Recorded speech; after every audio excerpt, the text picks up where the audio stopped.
Welcome to Tractor Talk, the mini podcast about tractor life. Episode 1, cab versus open station. All right, Hank, question for you. For a tractor, especially if you're a new or even looking at used equipment as well too, new buyer for either new or used equipment, are you thinking cab or cabless, open station or enclosed? What do you feel on that? What do you like out of your time here?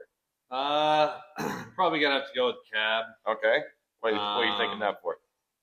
Big reason is gonna be the climate control, whether it's the August heat or the winter cold. Just being able to adjust that, keep you comfortable. Second reason would be it's quiet.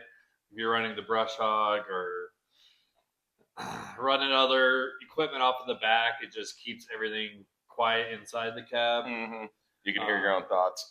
yeah, exactly. Third, it's gonna be clean, whether you're out in the dirt, in the dust.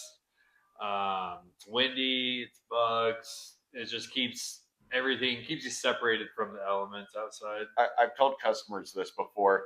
You can always bundle up for the cold, or you can get a good, maybe not a felt, but a good straw cowboy hat to keep the summer sun off of you.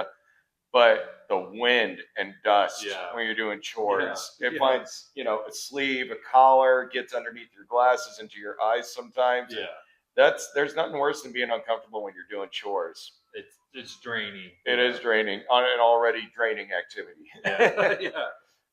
Even with that though, I still say I'd lean towards the open station. I grew up on one, so I'm a little partial to that, but I grew up on a small ranch with horses, and I was the fellow that had to clean a lot of horse pens. With that in mind, I have to hop on and off of the workstation constantly.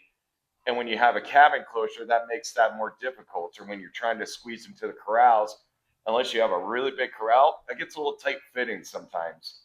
Also, I like being aware of everything going on around me. The enclosure is nice because it keeps things quiet, and you can usually hear your surroundings okay, but I like the idea of having open access to my surroundings. I can hear everything. Also, when I'm hitching up on the 3.2, one habit of mine, I frequently find myself looking back over and trying to see where I'm landing on the 3-point. Of course, you have that visibility to an extent with the cab, but lean just a little bit too much forward and you got to hit your head on the glass. Yeah. I got a big head and a big hat on top of a big head, so that happens frequently with me. Yeah, I totally get that. It seems like either option, it all just depends on what the workload's going to be, and what it's going to come down to is what projects the customer has at home. Yeah. Each user is going to be different, and every operation is going to be a little different. Yeah, totally agree. Yeah, whether it's a quick job and you just need to hop on and off, like the open is great for that. But if you're spending, all day in it, and you're in it all day, depending on whatever weather, that's where the cab is nice. So it just depends on the project. Absolutely. Excellent.